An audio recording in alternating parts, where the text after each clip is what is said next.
Welcome to episode 88 of the Brew Crew Scoop.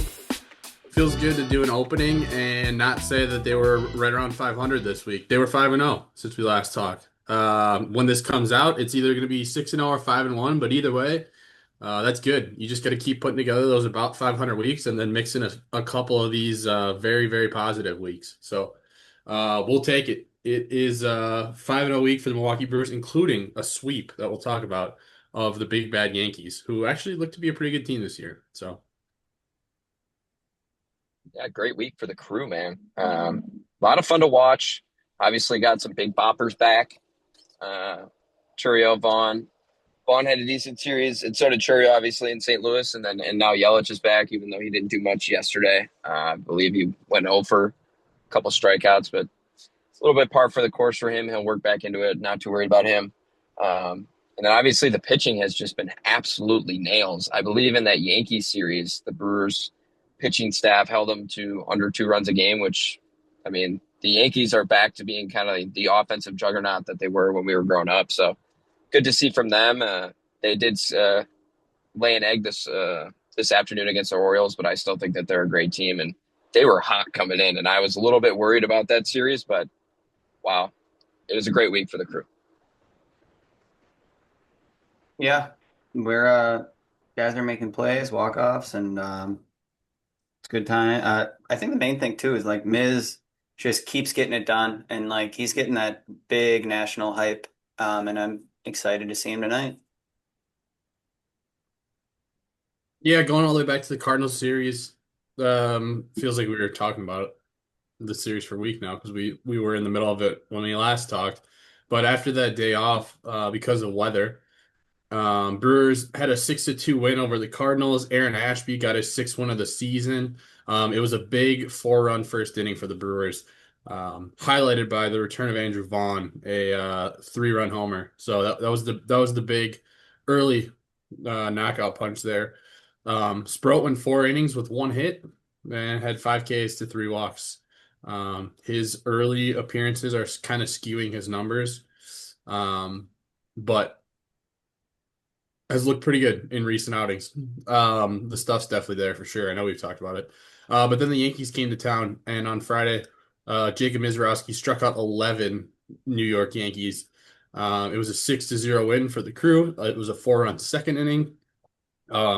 No homers in that game. Lockridge RBI single, Frelick RBI single, Ortiz Fielder's Choice RBI, Churio RBI single, Lockridge RBI single, Contreras RBI single. So lots of not small ball, but not using the knockout punch with the homer there. Highlight of that game was I'm sorry. Churio returned the game before that, right? So that was his 4-hit game. Did I miss that? Either way, Churios came back and started hot. That Yep. was the point of that. Yeah, I think we talked about Churio's 4-hit game last pod. Oh, was that the game before? Okay, Yeah, sorry. because the rain out happened in the middle of that series. Wow, I'm way off base. My bad. But anyways, Must be because you're not wearing a hat, not you wearing my know. thinking cap. Saturday was a little bit more of a nail biter, but they still won. They got to Cam Schlittler. He took an early comebacker from William Contreras. Looked like it kind of hindered him for the rest of the game, or like I like to say, he at least wanted it to look like it hindered him because it looked like he was pitching fine and then almost doing some gimpiness for the cameras. I don't know. Maybe I'm wrong. Didn't he have some back and forth with the Red Sox in the playoffs last year where he kind of seemed corny? I don't know. Maybe I'm misremembering. Wow, That's you must be a baseball is dead fan, the that's way the you're hating AL. on him. Oh, I was a baseball as dead fan, as a matter of fact. Paul Gold. Stop me if you've heard this one before. Paul Goldschmidt homered against the Brewers. Stop. Yeah, it was a leadoff homer for the old man. Um, and the Brewers were down 2-0. They didn't score until the bottom of the seventh when Jake Bauers homered. They tied it in the eighth on a Contreras single. And then in the 10th, McMahon singled for the Yankees to give them the lead, but the Brewers scored two in the bottom of the 10th, including the walk-off sac fly for William Contreras. Schlittler looked great for the Yankees, but on the Brewers side of things, Kyle Harrison had an okay outing, not his best one by any means, but his season numbers are still really good. Just 4 innings for him, Six strikeouts, four Ks, four walks. So a little bit of traffic on the bases, but he worked around it. Chad Patrick looked awesome out of the bullpen. 3 innings, five strikeouts, one walk. And then Deal Hall and Ashby, the twin lefties, handled the last 3 innings there. Um, Aaron Ashby vultured away his seventh win of the year and will be leading seventh win. So um, I'm sure we'll talk about it more, but I've talked about before being a little nervous when Aaron Ashby pitches and not excited to see him open every playoff game. But he's changed my opinion on him this year. And when the command is there, he is pretty filthy. The stuff has always been there. So, and then Sunday, Mother's Day, 20 years after Bill Hall, Brice Turang repeated number two again. Walk-off homer in the ninth. To start that game, Aaron Judge homered. The Brewers were down uh, down 2-0 going in the bottom of the fourth. They had a 3-run inning there. Yankees chipped away with one in the sixth there to tie it, and then it went all the way to the bottom of the ninth when Brice Turang set one over the center field wall. Pink bat, pretty awesome. Awesome day, 20 years later. We've been hearing about Bill Hall for 20 years. Now we're going to hear about Brice Turang for the next 20 years on Mother's Day. So a little bit of passing the baton there. They got to Carlos Rodon in his season debut. Um, and then on our side of things, Logan Henderson looked pretty solid again. Nothing crazy that game, but 5 innings, five strikeouts, one walk, four hits. Abner Uribe got the win in that one. And then the Padres came to town last night. I admittedly was not able to watch it all. And of course, I missed Joey O's first homer of the season. So I don't have much else to say about this game because I didn't watch it. But looking at the box score, another good Sprout start that I was alluding to. And then Abner slammed the door for his fourth save of the season. Coach Keen, how was the atmosphere last night? The dogs The barking? atmosphere was great. I mean, it always amazes me how school's not even out yet, and the Brewers and their staff puts together such great theme nights and whatnot. The bleachers were absolutely packed. The 400 level was sparingly packed in the smallest market.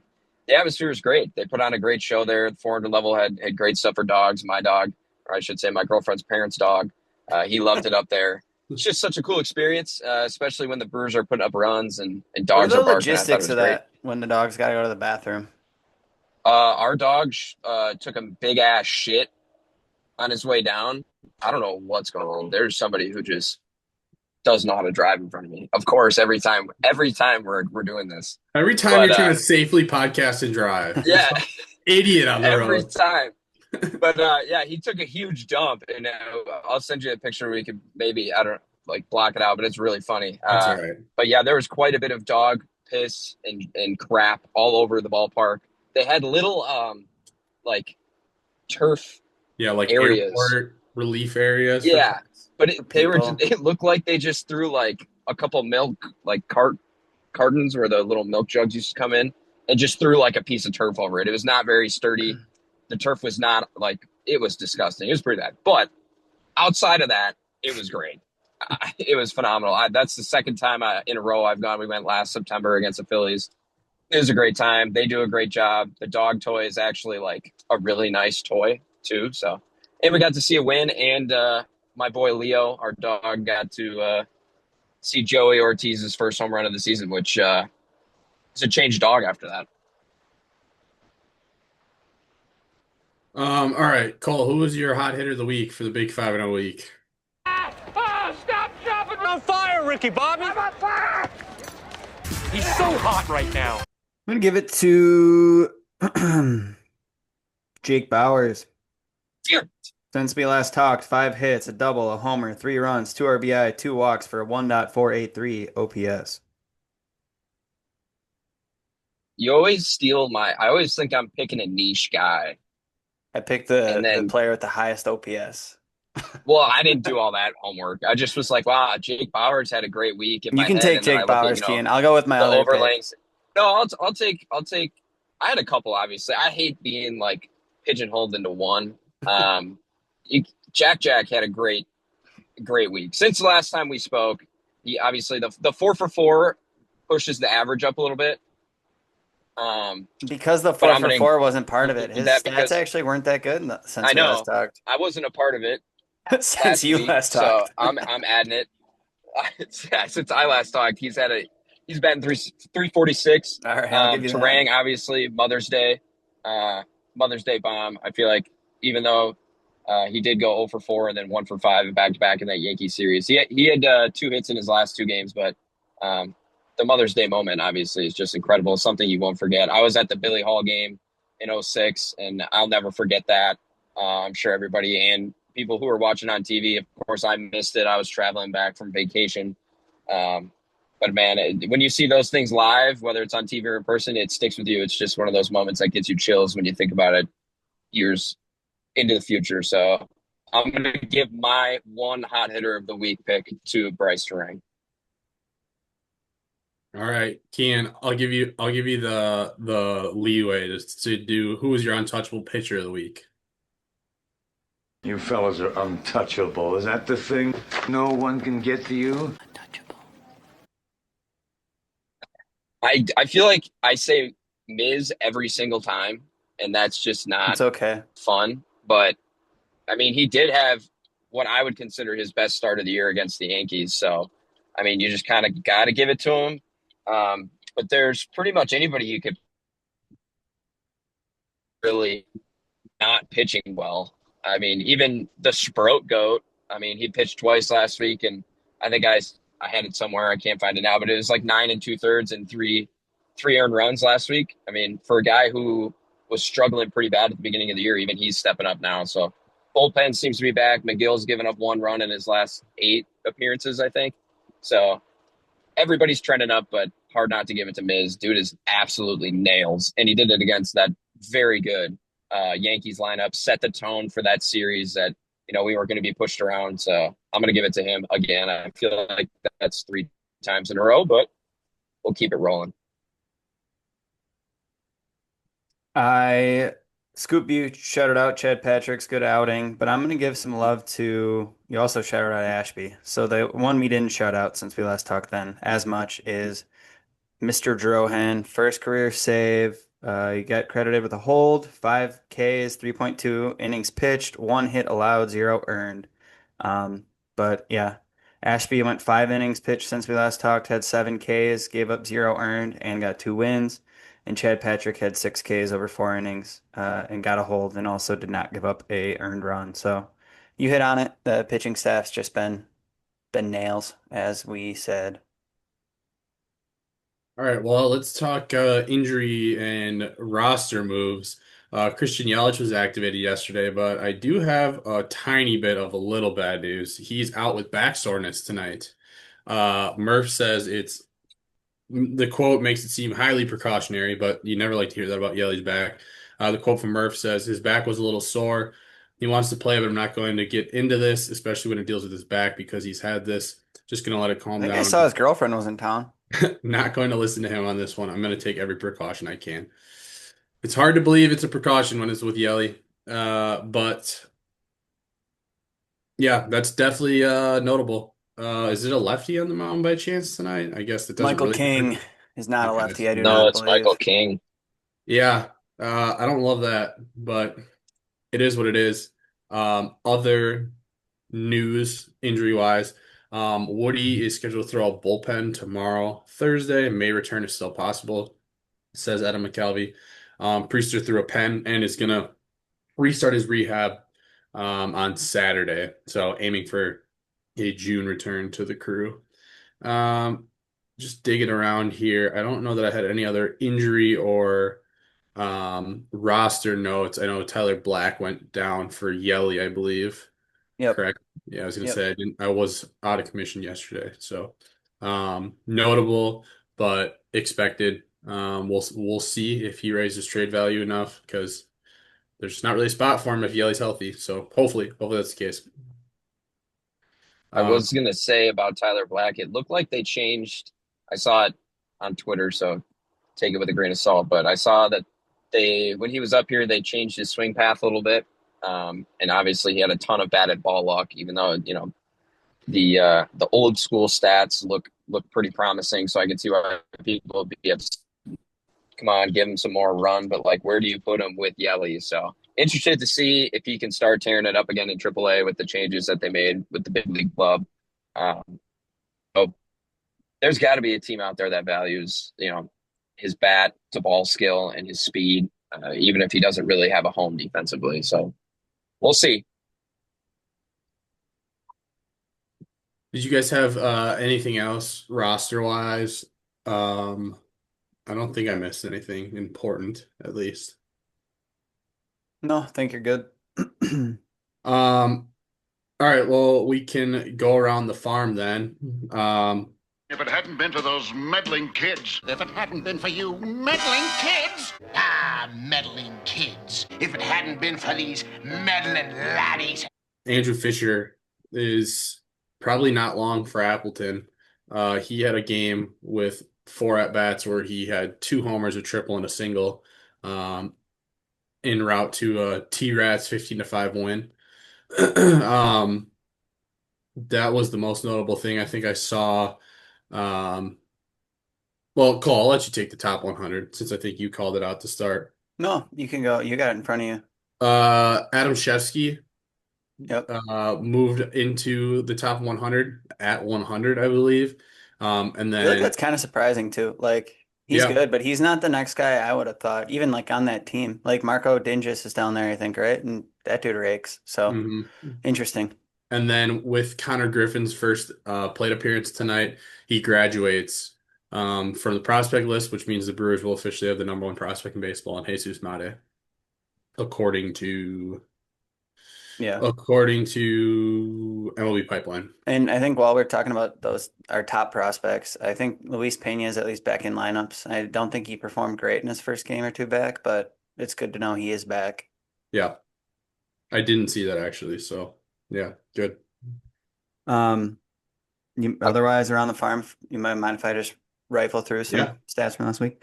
go for it. Adias Leonard stays super hot in Nashville with a 1.454 OPS in the last week. Luis Matos actually stayed real hot down there, which is good. You never know when we're going to have to call upon him. Cooper Pratt, Jeff Williams, both were around an 800 OPS in the last week, which is good to see those guys heating up, both of them, because we also don't know when be calling upon them. Coleman Crow, Bob Gass, a couple of the starters were getting it done as well. And Craig Yoho pitched 3 1/3 over the last week down there, gave up only 1 hit and had 5 Ks. So hopefully he can keep humming in AAA, and I'm sure we'll call upon him again, and hopefully he can be as effective at the major league level. In Biloxi, Jaron Berry went 6 innings, gave up 2 hits and a walk, 1 earned run and 10 Ks. So he's pretty nasty. I'm sure we'll have to talk about him with Javik at some point. Eduardo Garcia, Desan Brown, Blake Burke, and Mike Bovee all were over 1 OPS in the last week down there. So they were getting it done on the offensive side of the ball. For the T-Rats, he already mentioned Fisher, but in the last week, his OPS was 1.706, which is a fun number to look at, even if it's just a week. But yeah, lots of that lineup's hot too. So even though all those top prospects that were there last year aren't still in Appleton, it's still a great time to go see that team if you're in Wisconsin. Weather's starting to heat up. It's a fun park to visit. I'm sure we'll probably try to go back up this year once, maybe 2. It was fun. And then for the Wilson Warbirds, Jaden Fielder had 7 at-bats with 6 walks, a double, a triple, and 4 runs over the last week. He's their highest OPS. So every time I see him near the top of their OPS for the Warbirds, I'll probably be shouting him out because that's a fun shout.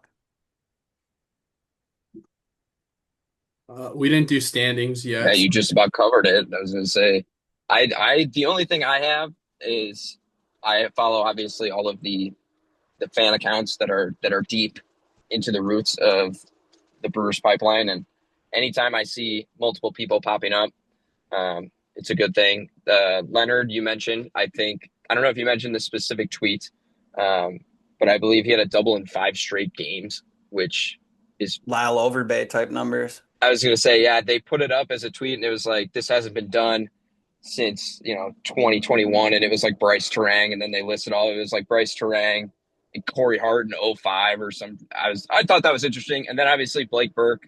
Um, he's mentioned that one of the things he wanted to do this year was be more athletic, and so Yeah. he's just decided to start stealing a ton of bags again. So I believe I'll be following along his quest for 2020 in Biloxi, and he's just mashing. So obviously he's got a chance to do that. Yeah. Kean and Blake Burke will always be connected. We will, Yeah, from what and you I did will for take him. 0.1% of the credit for whatever he does every time he steps on the baseball field. So Standings wise, the NL I was kind of Central. shocked at, sorry, you're gonna get into it, but before you even say it, because I want to get ahead of it, the Phillies are like 2 games under 500 or something. People are acting like they and the Mets were like both gonna be at the bottom and who's gonna be worse, blah blah blah. But they obviously had a good week. Not to, well, to jump ahead, but I just thought that was crazy because people were like writing them off literally a week ago. It seemed they're like, oh well, the Phillies will be probably trading at the deadline.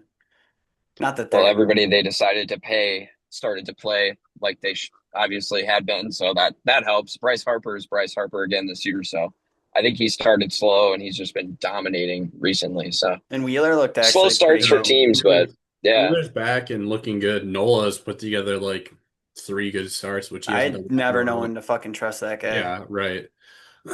But looking at the division, it's just like hindsight is just like, how did I not just think the Braves would? I mean, it's early, but Yeah, but last year they didn't, and no, their I know, pitching was right, like healthier. right, So exactly. I don't think So you can say that. You're they've good. had a lot I of would weird say pitchers I make was good going to stuff. say last year I picked against the Braves, and Cole was like, the Braves they're always good. They'll figure it out." So now it's weird to hear you say like, "How did I not think the Braves?" One bad year can really like change your perspective on a club, Yeah. because even when I was picking against them, I was like, "Well, the Braves usually do figure it out." Well, And then of course I picked against them this year, and they're a juggernaut.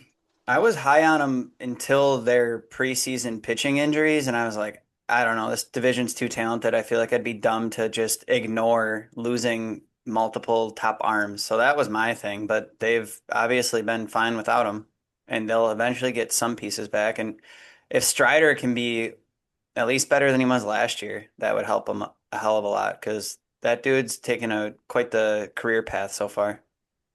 Not the Alek Yeah. Manoah career path, but still not what he once was. Now Hey, he was Acuna's on the mound yesterday for the Angels. I was watching that game, and he Yeah, was on the mound in a 7-0 blowout. I saw his stats from it. Yeah, it was not a great outing. No, he But throws about he's at least I can't believe that he's even on a major league mound. That was so puzzling to me when the Angels signed him to a contract. But I thought to maybe each their own. he'd play out his last years of eligibility at Parkside. I don't even know the if he'd NL be good there. Central is still very bunched up and winning. The Cubs have a 2.5 game lead over us, but um, the Cardinals, we're tied with the Cardinals, but they have one more win and one more loss. The Pirates have also 23 wins, same as the Brewers, and the Reds have 22 wins. So eventually they're going to get spread out there, but it's all bunched up right now. Brewers do have the best run differential. Not that that means anything, really, but plus 56. I'm not going to say that means nothing, because when the Brewers Well, were good and right had a now it means really nothing. shitty. Well, yeah, but I'm just saying, like, when it would be June and the Brewers in, like, 18, 19, 21, 22, they would be good. They'd always point to, well, the Brewers run differential isn't as good as, the powerhouse Dodgers and the Giants in 21. And it was just like, okay, but what does that matter? Good teams win. It obviously matters in some aspects, but now that we actually have the advantage of being, of having a good run differential, I'm going to use that as it was Sure. used against us for all Well, those years. that was more indicative, I feel like, of how the team was built. We won a lot of close games with a good bullpen, it felt like. Yeah. So your losses, a lot of times the runs would outweigh that because you're not using your A pen. But nowadays, we seemingly, with the Woodpecker offense and I don't know, arguably a better offense than a lot of those years, have been able to blow teams out, which is good. And the bullpen has kind of been the Achilles heel at times. It's kind of been the opposite. So yeah, other news around the league. First thing that comes to mind was Cal Raleigh was like not quite, but almost knocking on the Chris Davis door of terrible stretches. Thought you were gonna say he was But showering with his clothes on. he did shower with his He clothes, did do and that. it, Yeah. it did in fact work. Kind So of nuts. he had, I think, a couple hits last night. So smart. What was Craig Counsell's offer in like 2011? Was it 40, 45, Yeah. 44? So he It was getting felt close like to that forever trader. because it felt like forever because he didn't play every day, I don't Yeah, think. he was getting pinch hits for like 3 months and just just getting out constantly. I think he broke it with a homer, didn't he? I mean, that might be wrong. No, I don't I think so. swear, I swear, but maybe I could be wrong. So sorry. Continue. He's no Damian Miller. He wouldn't do something like that. God, I remember watching Damian Miller hit a grand slam at Me in too. Dodger Stadium, I believe it was. Night game, obviously, West Coast, right before school. It was Where a do good you time. where do you guys stand on ballpark snack shaved ice with mustard? This uh this is a tweet I sent in the group chat. One of the Blue Jays reporters, Anna Dua, mid-game snack of the day, shaved ice, no flavor with mustard. Where do you guys stand on that? I probably would eat it. You would eat it. Yeah, you would. I wouldn't. It's healthy. Mustard's like a 0 calorie condiment. Shaved ice obviously is a 0 calorie condiment. So something a little So is there tangy. any flavoring on the shaved ice, or is it just Mustard. straight ice and mustard? Mustard. The So there's shaved like ice, no flavor, mustard. that's even worse than what I thought it No, I don't was. think Oh that's my worse. I God. think it'd be worse if there was something else and mustard. Like if it was hot dog flavored. Yeah. I saw a thing today of someone putting hot dogs in like a big like a Yeti or like a big cup, like a hot water with hot dogs in it. That'd be a good way to keep them warm for a long fucking Yeah, time. no, that's smart. I might do that tonight. Yeah, no, dude, to work. Bring it into work. People think you got a coffee. You're just Yeah. sipping dog water. Usually I just keister my dogs, so All right. All right, buddy. Do we know how long we have to review plays or what was that about? Murph got all Oh, fucking fired up. yeah, that was dumb. Apparently it's 10 seconds. Didn't I look was like, waiting for like the John Boy side by side with a clock, but yeah, of course no, it was against the they're Yankees Yankees. fans. Yeah, of course it was against the Yankees, so we never got that. But They're too if it busy happened to the making fun Yankees, they of would have. they're too busy making fun of Peyton Tolley having a good Mother's Day when he lost his mom Yeah, years ago. They'd rather focus on that. yeah. John Boy really. I remember when they kind of fell off. I feel bad, but you know, Leave it um, to MLB to pick them as the Well, yeah, they're I not know. the only, I feel like, baseball media that's fallen off without No, I agree pointing with you. fingers. So Yeah, uh I there's a saw couple. I saw a Red Sox page quoting Devers' bad start with his remaining contract and like he's saying gotten a little better he recently. has, yeah, he has, He had a good week. but the page said the Red Sox would have won the Devers trade had they held on to Kyle Harrison and James Tibbs the third. So that is I kind did of see funny. that one. Harrison's been great and Tibbs has been dominating AAA. Wonder what Breslow's doing over there. Also got a shout out Bobby Cox, rest in peace. Managed Yeah. the Braves for 25 years. That's nuts. Hmm. But yeah, like my whole childhood, man. I remember when he retired, and um, it was just a sad time. Sad time. Yeah, the The managers of Phillies our youth were Braves better. I growing was up were just those were just the best, and it would be like it would make my day when I would see a manager get thrown out. And I remember just anytime they played the Braves, I'd be like, Bobby Cox is about to get tossed. It's a good Uh, time. Along the same lines of what we were talking about too, Blake Perkins had a game tying single on Mother's Day. He lost his mom to a very short battle with cancer last year. So it's cool to see for him, for sure. Um, I don't even really want to give this attention, but the whole like the Reds fan who says he's a Cubs fan saying CC being on their wall of honor after 17 games. It's like I mean, I don't want to give it attention because once I found out I was a Cubs fan, I realized it was rage bait. But it was like Brewers fans, Yankee fans, and then even some not were like, yeah, you're a fucking idiot. You don't understand sports. If you don't understand a guy in a contract year putting a team on his back, and I saw someone say literally dragging them to the playoffs because that's literally what it was, asking for the ball in a contract year.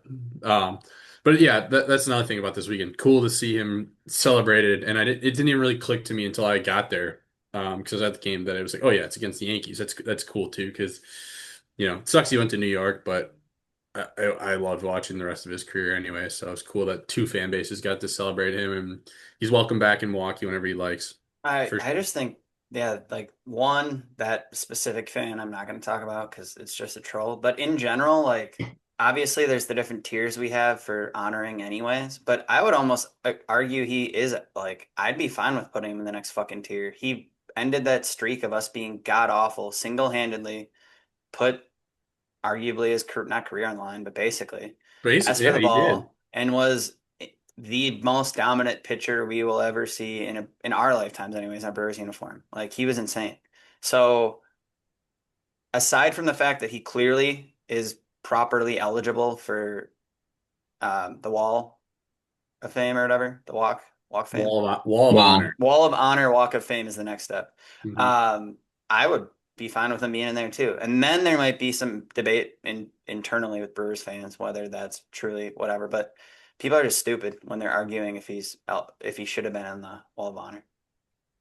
Especially Yeah, if they saw the list of players that are already there. So I was gonna say, yeah, if you just it's almost like my tweet said, it was like you play a small or large part of our stories, like our franchise's story. Like you can't tell the story without, he was right next to Lucroy. You can't tell the story of, the 2011 season without telling the story of how Lucroy slammed his hand in a suitcase. Like you just can't.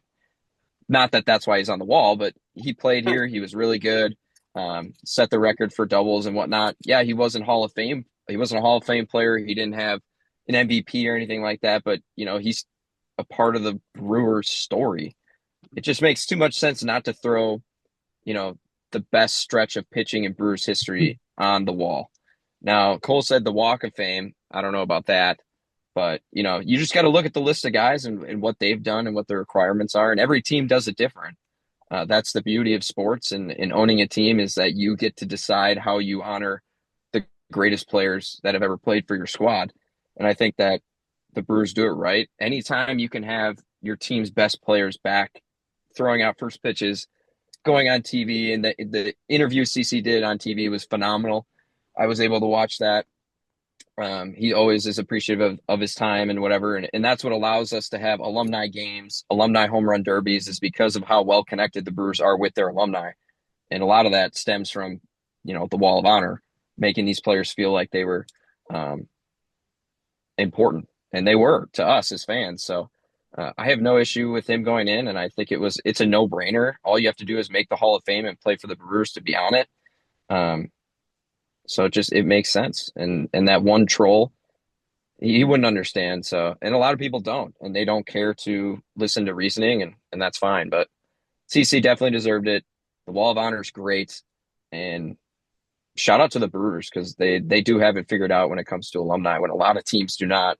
There's one on the south side of Chicago that basically alienates their best player in their franchise history anytime they can in the big units or Frank Thomas, so the big hurt. But the Brewers do it right, in my opinion. I'm looking at Wikipedia, and I don't know if it's true, but it says something about a minimum of 3 years to even be eligible for our Wall of Honor. So in that case, I don't think CC Sabathia should be part of it. I wonder if it's like you have to hit one of the thresholds because you I, do. I I looked at that too. So It I was is. like, It's one of them. some of these are contradictory, but yeah, you just have to hit one piece. Like one was like be a GM for a playoff team. Like that's pretty Yeah, so just pretty easy. start adding or changing criteria. Yeah. You I just feel have like to, it's just you yeah, can mold it however you want. Like if you exactly. want somebody in, just create a new criteria, which fine with me. Yeah.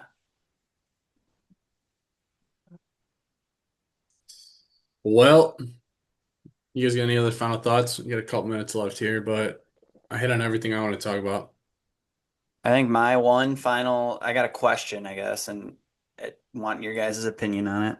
So I was looking at a couple teams. It's early, but teams that look like they might be selling like rental type pieces.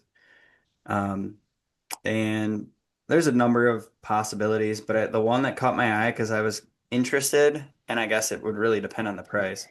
But would you be interested in Luis Arias to the Brewers at the deadline? He's on 12 mil this year, so by the time we get him, he's due whatever, 5. Not He's really. obviously not playing defense, but I mean, I don't know. He's probably going to get on base, and I feel like, I but would. like, think of like the really like our childhood playoff teams. We always had a really good pinch hit at bat, and I guess there's some of that in this team. But if you had a guy like him that you just told every single game you're going to have one at bat, I don't know. I guess it would depend on what the ask is, though. Feel like I would rather use any of our trade assets this year on a third baseman Yeah, or but a who or a other short than maybe Paredes? Who is that? Or like or a Mancada? There's shortstop. not. I would take Isak if that's what you're talking about. Yeah, Yeah, that but his ask could be more. well, I think. and Correa's out for the year now, so the I mean, but Astros, Yeah, but they if the might just give Astros up. continue to fall, like I guess, yeah. might as well tank it, you know? I don't know. To me, that seems like too high of a price for a guy to pinch hit, or even if he doesn't, like where does he play? I guess I don't know. Yeah, I Bryce, was gonna say. shortstop. Didn't Sure, it say Luis Arias was like the if highest DRS at second base or some shit this year? I have no clue how the Bryce fuck Turang, that's possible, but Bryce Turang playing apparently, short could solve a lot of our problems if he yeah. could do it. Oh, one thing my one final thought, sorry, is that David Hamilton has 22 hits, I believe, on the season. And you might have seen this tweet, so don't spoil it if one of you has. How many of those are bunt for hits? 22 hits Mm, total. 7. Cole, do you have a guess or did you see the tweet? I did not see the tweet. I will guess 8. 8 is the correct answer. Hmm. More than a third of his Wow. What hits I really want to know is 6 how many weeks into the attempts, season. how many bunt hit attempts, Yeah, because he does that that would a be. lot too. He does it. He does it a ton, but like I don't know if you can be an everyday baseball player in this day and age and a third of your hits are I would bunts. argue if Joey Ortiz was able to do that a little bit more, I'd be happy. Not hey, he hit 2 balls. I mean, I think his homer went 394 feet to left, and I think his ball to center of the sac fly last night was also 394 feet. It was just to the wrong part of the park. He might be a power hitter now. It's a new season for him. Batting average was 200 for one at bat, I believe. Back down to 198 now. I saw, but I would take this as some good momentum, and hopefully this next time when we talk next week, we can say Joey Ortiz is now batting like 210. That'd be a nice step. Do you see that one Yankees fan account that was complaining that Turang's home run wouldn't have been a home run at Yankee Stadium or I something? did see that. Fucking clowns. Yeah, I'm not even gonna get it. Those people, they have to know they're doing it for rage bait. That's what I like about us is that when Scoop's running the big ol account, we don't really do any of the rage baity stuff like that. We don't talk poorly about players, so or stadiums or other teams usually. So people like that suck. I guess Front Row Amy got some national media too, so good for her. She pays a lot of Yeah. money for those seats. All right. Well, hopefully we're 6-0 when this comes out, but at least 5-1. I'll take that too. So go Brewers. Go Go Brewers. Brewers.